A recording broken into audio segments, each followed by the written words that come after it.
बहुत बड़ा नफरती षड्यंत्र है। भारत सरकार निर्णय ले ओलंपिक के बहिष्कार का। थोड़ा अजीब सा भी लगता है कि 100 ग्राम की वजह से वो डिस्क्वालीफाई हो गई। और अब तिरंगा फहराने के बाद एक षड्यंत्र के तहत उसे डिस्क्वालीफाई करवाया। कौन है जिसे विनेश फोगाट की जीत हजम नहीं हुई?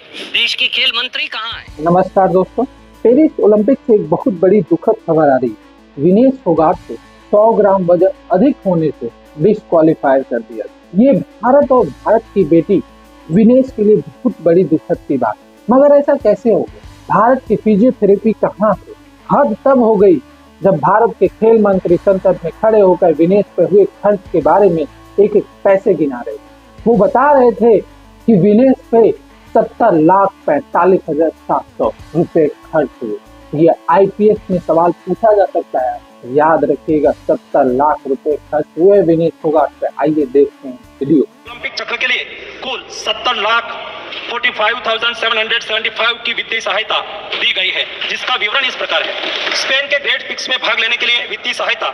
साथ ही 3 जुलाई से 13 जुलाई 2024 10 दिन तक मैड्रिड स्पेन के अंतर्राष्ट्रीय प्रशिक्षण शिविर के लिए अतिरिक्त वित्तीय सहायता। इसके अलावा फ्रांस के बुलोन-सुमेर में पूर्व ओलंपिक प्रशिक्षण शिविर के लिए अतिरिक्त सहायता की है।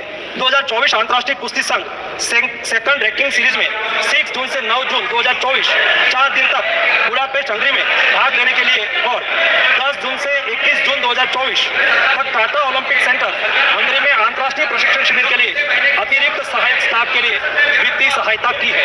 स्ट्रेंथ और air conditioning coach Mister Wayne Patrick Lombard के लिए टाटा ओलंपिक सेंटर हंगरी में 10 जून से 21 जून 2024 11 दिन तक अंतर्राष्ट्रीय प्रशिक्षण शिविर में भाग लेने के लिए भी वित्तीय सहायता की है। 13 जुलाई 2023 से 16 जुलाई 2023 4 दिन तक बुडापेस्ट हंगरी में फोर्थ रैंकिंग सीरीज में भाग लेना और 10 से 16 जुलाई 2023 16 दिन तक बुडापेस्ट हंगरी में प्रशिक्षण शिविर हेतु इसको वित्तीय सहायता की है। बुल्गारिया में 10/11/2022 से 3/12/2022 तक प्रशिक्षण के लिए वित्तीय सहायता दी है। उनके रिहाई प्रक्रिया के लिए आवश्यक उपकरण खरीदने के लिए भी वित्तीय सहायता की गई है। 2020 टोक्यो ओलंपिक चक्र में 1,13,98,224 रुपए का आर्थिक सहयोग उसको किया गया था। 224 पेरिस ओलंपिक चक्र में भी टारगेट ओलंपिक पोडियम स्कीम में 53,35,746 और वार्षिक ट्रेनिंग एवं स्पर्धा कैलेंडर में 17,10,000 कुल मिला के 17,45,775 रुपया हमारे खिलाड़ी को आर्थिक सहायता करके। क्या अमेरिका, चीन, जापान भी ओलंपिक खिलाड़ियों पर खर्च होने वाले पैसों का हिसाब रखते हैं? ऐसा नहीं है। अगर पैसे का हिसाब इतना ही रखा जा रहा है तो क्रिकेट में हिसाब क्यों नहीं रखा जाता? जब इंडिया वर्ल्ड कप हार गई तो हिसाब क्यों नहीं मांगा गया अमित शाह के बेटे से कि इतना खर्च होने के बाद भी इंडिया वर्ल्ड कप क्यों हार गई? ये बहुत बड़े शर्म की बात है कि जिस देश में खिलाड़ियों के खर्च गिनाए जाते हैं वो देश के खिलाड़ी पदक कैसे जीतेंगे?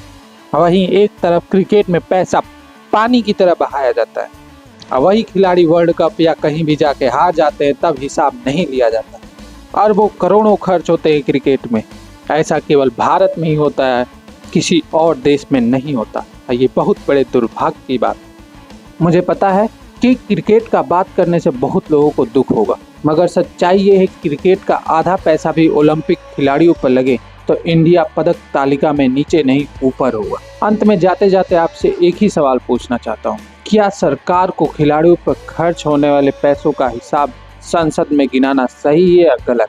अगर ओलंपिक खिलाड़ियों पर होने वाले खर्च का हिसाब सरकार रखती है तो क्रिकेट में हिसाब क्यों नहीं रखा जाता? इस सवाल का जवाब जरूर कमेंट बॉक्स में दीजिएगा, क्योंकि यह देश के लिए सबसे महत्वपूर्ण है। जय हिंद, जय भारत।